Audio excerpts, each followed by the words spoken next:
Cerita dimulai ketika hujan deras turun di kegelapan malam. Seorang pekerja minimarket bernama Hodu berusaha menawarkan sesuatu kepada pelanggan parubaya yang terlihat cukup menyeramkan. Tiba-tiba lampu mulai berkedip, diikuti dengan isak tangis yang perlahan semakin terdengar jelas. Ketika Hodu membalikkan badannya, ternyata itu temannya sendiri. Dia adalah Yeji. Kehadirannya begitu dramatis membuat Hodu dan seorang pelanggan terkejut saat melihatnya. Ternyata Yeji sedang merasa frustasi karena dia gagal mendapatkan pekerjaan untuk yang kesekian kalinya. Padahal nilai akademis dan prestasi yang dia miliki cukup memuaskan. Tidak sampai di situ, investasi yang dia lakukan juga tidak membuahkan hasil. Singkatnya, sekarang dia menjadi orang susah. Dengan kondisi yang sulit, Yeji menagih kembali uang yang belum lama ini dia pinjamkan kepada Hodu. Tapi sayangnya, Hodu sudah menggunakan uang itu untuk mengontrak sebuah rumah. Bingung harus berbuat apa, akhirnya Hodu membawa Yeji ke kontrakannya yang ternyata sangat mewah dan punya banyak perlengkapan di dalamnya. Kulkas 2 pintu, bak mandi, tempat tidur yang nyaman, dan masih banyak yang lainnya. Rumah itu sangat mewah dengan harga yang cukup murah, hanya dengan beberapa ratus ribu yang jika dirupiahkan. Dan ternyata itu menimbulkan pertanyaan besar bagi Yeji. Sementara Hodu tidak begitu peduli, justru dia menganggap itu hanya sebuah keberuntungan. Karena fasilitas yang ditawarkan cukup menggiurkan, Yeji pada akhirnya memutuskan untuk tinggal bersama Hodu. Dia merasa punya andil besar karena sebagian biaya untuk menyewa rumah itu berasal dari uang yang dia pinjamkan kepada Hodu. Selain itu, Yeji sudah tidak punya uang untuk membayar sewa tempat tinggal sebelumnya. Dia juga malu jika harus pulang ke rumah orang tuanya dengan statusnya yang masih pengangguran. Bagaimanapun, Hodu tidak bisa menolak kehadiran temannya, karena selama ini Yeji selalu membantunya di saat masa-masa sulit. Nah, sejak saat itu, keanehan mulai bermunculan dan mengganggu kehidupan mereka berdua. Keanehan yang pertama adalah muncul boneka bayi misterius yang tiba-tiba terinjak oleh Yeji.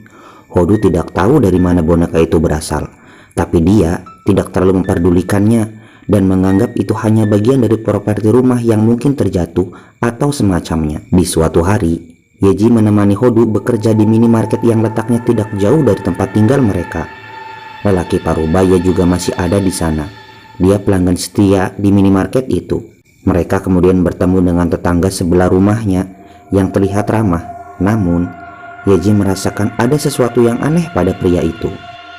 Malam harinya, mereka pun pulang membawa banyak makanan yang hampir kadaluarsa dari minimarket, tapi masih layak untuk dimakan. Dan memang begitulah cara mereka untuk bertahan hidup. Setibanya di depan rumah, Yeji melihat sebuah penampakan wanita di jendela kamar. Tapi Yeji mengira itu adalah orang yang masuk ke dalam rumah mereka. Saat memeriksanya dengan perasaan takut, mereka tidak menemukan apapun selain boneka misterius yang lagi-lagi terinjak oleh Yeji. Dan entah bagaimana boneka itu selalu muncul tiba-tiba. Dan keadaan tenang untuk sementara waktu. Hodu membuatkan makanan yang sangat aneh, sementara Yeji terus memikirkan kejadian tersebut. Tidak lama dari itu, Hodu mencium bau busuk entah dari mana asalnya. Sekeras apapun dia memeriksa, sejauh apapun dia mencari, dan segoblok apapun dia bertingkah, tetap saja tidak menemukan dari mana asal bau busuk itu. Hingga suatu ketika, pencarian mereka berakhir pada penemuan yang cukup mengejutkan, di mana seekor merpati misterius terjebak di dalam kasur ruangan dan membuat 2 orang itu lari ketakutan. Yeji dan Hodu pergi ke rumah tetangganya yang sebelumnya mereka temui, berharap mereka bisa menemukan sesuatu tentang masa lalu rumah tersebut. Pada akhirnya, tetangga itu bercerita bahwa penghuni rumah yang sebelumnya mati bunuh diri. Dia juga masih dihantui dengan arwahnya yang masih gentayangan, dan itu membuatnya sulit untuk beraktivitas. Dalam ceritanya, tetangga itu berkata bahwa dia pernah bertemu dengan korban beberapa kali. Korban yang merupakan seorang wanita muda itu selalu terlihat aneh dan seperti dirasuki oleh hantu. Hingga suatu waktu, dia melihat korban mengakhiri hidupnya, dan kejadian itu membuatnya selalu bermimpi buruk. Tetangga itu merasa bersalah karena tidak berusaha melakukan apapun kepada korban untuk membantunya. Setelah kejadian itu, Yeji mendesak Hodu untuk menghubungi pemilik rumah. Dia menuntut kompensasi karena rumah itu berhantu dan meminta uang muka mereka dikembalikan. Tapi berdasarkan kontrak, hal itu tidak diperbolehkan. Parahnya, mereka tidak bisa membatalkan kontrak selama 3 tahun, dan peraturan itu tertulis dengan huruf yang sangat kecil. Kembali ke minimarket, dengan lansia yang masih setia berada di sana, Yeji dan Hodu mengeluh karena harus terjebak di rumah hantu selama bertahun-tahun. Merasa tidak punya pilihan lain, dua orang itu memutuskan untuk memberanikan diri. Tapi setelah melihat langsung penampakan hantu yang ada di rumah, mereka kembali ke minimarket dengan takut dan memutuskan untuk mencari penyewa baru untuk rumah tersebut. Sejak saat itu, Yeji dan Hodu memutuskan untuk mencari penyewa baru, tapi usaha mereka selalu gagal. Yang pertama disebabkan oleh gempa yang entah kenapa hanya terjadi di rumah itu. Calon penyewa menjadi takut dan mereka membatalkan perjanjiannya. Calon kedua datang. Dia setuju untuk mengambil rumah tersebut, tapi kemudian hantu rumah menyerangnya, membuatnya lari ketakutan dan membatalkan perjanjian itu. Begitu juga untuk calon yang ketiga. Dia pergi ketakutan setelah melihat Hodu dirasuki oleh hantu itu. Entah apa yang terjadi, hantu itu seolah tidak mengizinkan rumahnya untuk dihuni oleh penyewa lain. Tidak mau menyerah, mereka pun mencari dukun untuk mengusir hantu tersebut. Tapi ternyata harga jasanya sangat mahal, sehingga akhirnya mereka mencari cara untuk mengusir hantu sendiri. Mereka menemukan sebuah artikel yang menjelaskan bahwa hantu dapat diusir menggunakan kacang tanah dan garam. Tanpa pikir panjang, mereka langsung menaburkan semua bahan itu ke semua tempat dan sudut rumah, sambil mengucapkan mantra-mantra yang mereka karang sendiri. Malam harinya, ketika Yeji dan Hodu tertidur di ruangan tengah, bahan-bahan yang mereka siapkan mulai beraksi. Namun, bukannya mengusir hantu, kacang-kacang dan garam-garam itu malah menyerang mereka hingga pergi ketakutan. Kembali ke minimarket, masih dengan pelanggan setia tentunya. Yeji dan Hodu menangis, tidak tahu harus berbuat apa lagi untuk menghadapi masalahnya itu. Hingga suatu saat, Yeji menemukan dukun online yang bisa mengusir hantu dengan harga murah. Mereka memanggil dukun itu dan menaruh harapan besar. Namun, ternyata dukun itu tidak benar-benar mengusir hantu. Dia juga takut menghadapi hantu tersebut dan pergi melarikan diri. Merasa telah ditipu, Yeji mengejar dukun itu dengan marah dan menuntut agar uangnya dikembalikan karena itu adalah tabungan terakhirnya. Dukun itu bernama Kidu dan berusia sama seperti mereka. Kidu menjelaskan bahwa uang yang telah dia terima sudah ditarik oleh bank untuk membayar hutangnya yang dia miliki. Ternyata hidupnya juga sudah susah. Rumahnya disita bank, untuk makan pun dia sulit. Merasa prihatin dengan nasibnya, Hodu membawa Kidu ke rumah dan menawarkan makanan anehnya. Kidu bercerita bahwa sejak kecil dia bisa melihat hantu, dan kemampuan itu dia dapat dari keluarganya yang merupakan keturunan dukun selama beberapa generasi. Kidu sebenarnya takut kepada hantu, tapi karena tuntutan kehidupan, dia terpaksa harus mencari pekerjaan dengan kemampuan satu-satunya itu. Di malam itu, Yeji tiba-tiba kerasukan dan berkata bahwa semua ini tidak adil. Lampu di rumah seketika berkedip, mengundang perhatian polisi yang sedang berpatroli. Hodu dan Kidu yang ketakutan berlari dan pergi keluar rumah dan bertemu dengan polisi yang datang untuk memeriksa keadaan. Yeji pingsan dan dia terbangun di kantor polisi. Saat itu, polisi menyampaikan beberapa hal tentang korban dan rumah berhantu. Polisi mendapatkan rekaman pelaku yang menyelinap ke rumah korban untuk menyimpan kamera tersembunyi dan mungkin segala macam hal telah direkam.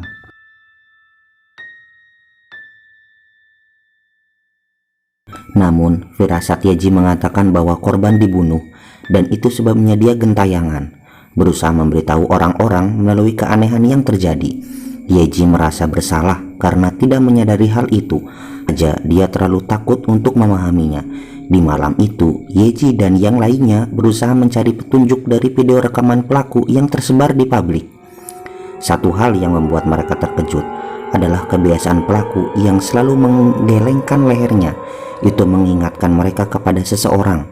Tidak lama kemudian, sosok hantu menjulurkan tangannya dari bawah kasur dan menyerahkan boneka yang selama ini selalu terinjak oleh Yeji. Kidu yang melihat lalu mengambil boneka itu dan dia menyadari terdapat kamera tersembunyi di dalamnya. Setelah membuka isi rekaman tersebut, mereka menemukan fakta yang sangat mengejutkan.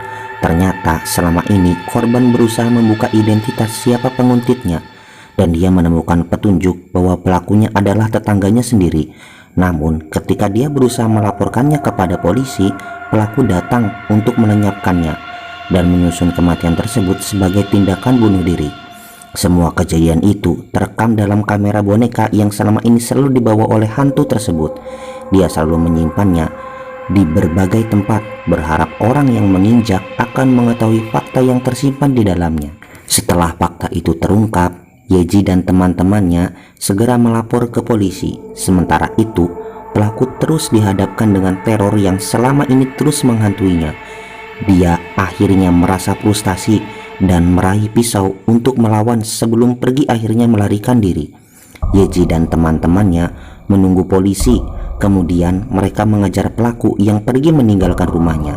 Di persimpangan, Hodu meminta Kidu untuk berlari ke arah yang berbeda dan meminta Yeji untuk pulang karena aksi itu berbahaya. Di malam itu, Hodu akhirnya bertemu dengan pelaku yang bersembunyi dan menyerangnya secara tiba-tiba. Pelaku itu mengeluh, berkata kenapa dia harus menghancurkan hidupnya hanya untuk mempermainkan seorang gadis. Tidak lama dari itu, Yeji datang, menerjang dan memukuli pelaku tanpa ampun. Ternyata dia dirasuki oleh korban dan berkata mempertanyakan tentang nasib kehidupannya. Pelaku mungkin menyesal, tapi dia tidak mengakui perbuatannya, lalu bertobat. Hal itulah yang membuat hantu itu murka dan selalu menghantuinya. Tidak lama dari itu, pelaku ditangkap oleh polisi, dan dia melihat arwah korban menatapnya dengan penuh kebencian. Yeji yang tersadar segera mencari Hodu dan dia menangis mengkhawatirkannya. Untunglah sahabatnya itu baik-baik saja dan dia masih bersikap konyol seperti biasanya. Pada akhirnya, Yeji, Hodu, dan Kidu pergi ke suatu tempat untuk memperingati kematian korban. Arwah korban yang bernama Sohi itu muncul di hadapan mereka. Dia tersenyum dan mengucapkan terima kasih sebelum akhirnya pergi meninggalkan dunia dengan tenang. Di hari yang membahagiakan itu, Yeji menemukan sebuah ide untuk mengembangkan sebuah usaha pengusiran setan, tapi dengan cara membantu arwah tersebut seperti yang mereka lakukan kepada Sohi. Semua orang setuju sebelum akhirnya lampu di rumah tiba-tiba berkedip dan terlihat sosok lansia yang biasanya mereka temui di minimarket sedang menatap mereka. Yeji dan Hodu terkejut dan bertanya-tanya kenapa lansia ini bisa masuk ke rumah. Sementara Kidu menyadari bahwa lansia itu sebenarnya adalah hantu.